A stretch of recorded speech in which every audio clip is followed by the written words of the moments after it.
I don't know who needs this video. I'd imagine you're struggling to understand gauge. Those little numbers at the top of a pattern that say blank stitches and blank rows and a certain number of inches. You kind of just want to like ignore, what am I supposed to do with this information? What does it mean? Well, today I'm going to try to explain gauge with cookies.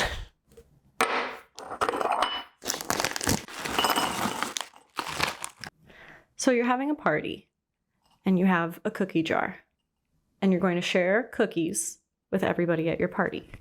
I've got these small little cookies. They're tiny little cookies and they fit in the cookie jar, but you have so many cookies. You have so many tiny little cookies. They're so small. There's so many cookies in your jar. You don't have this many friends going to your party. When you have too many cookies in your jar, your cookies are small. You need your cookies to be bigger. We need to get a bigger spoon and dollop bigger chunks of cookie dough. It's the spoon. The spoon is a metaphor. The spoon's a metaphor for your knitting needles or your crochet hook. You need a bigger spoon. Your cookies are small. Your stitches are small. They're too small. You got too many small little stitches.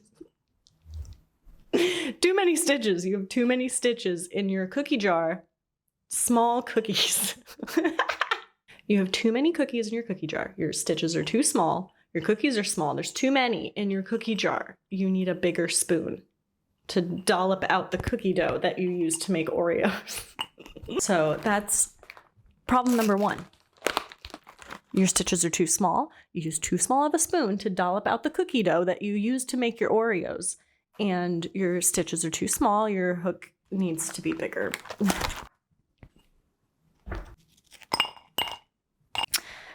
And now here's the other kind of problem you can have. Look at this. Look at that.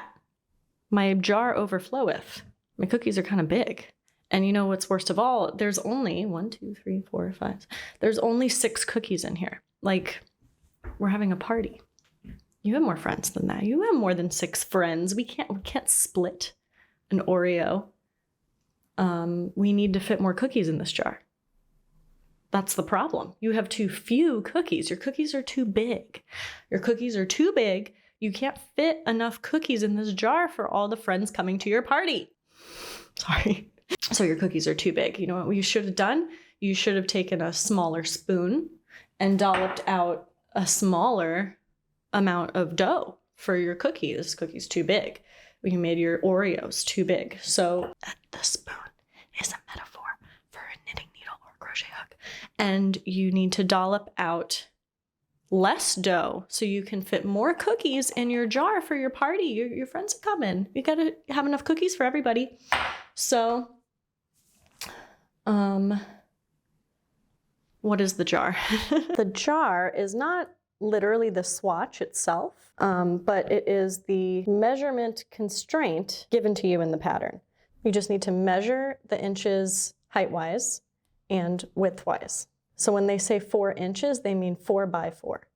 Or when they say 10 centimeters, 10 by 10 in a little like L shape. And that's your cookie jar, girl. How many cookies do you have in here? Do you have too many cookies?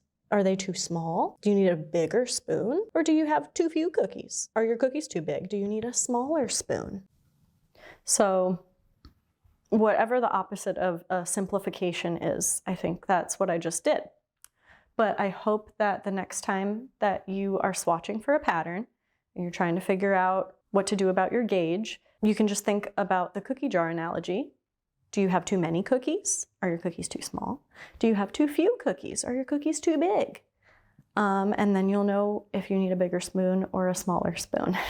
Of course, by which I mean a bigger or smaller hook or knitting needle size. Just start by going up or down one size at a time and swatch till you get the right amount of cookies in your cookie jar for your party with all your friends. Bye.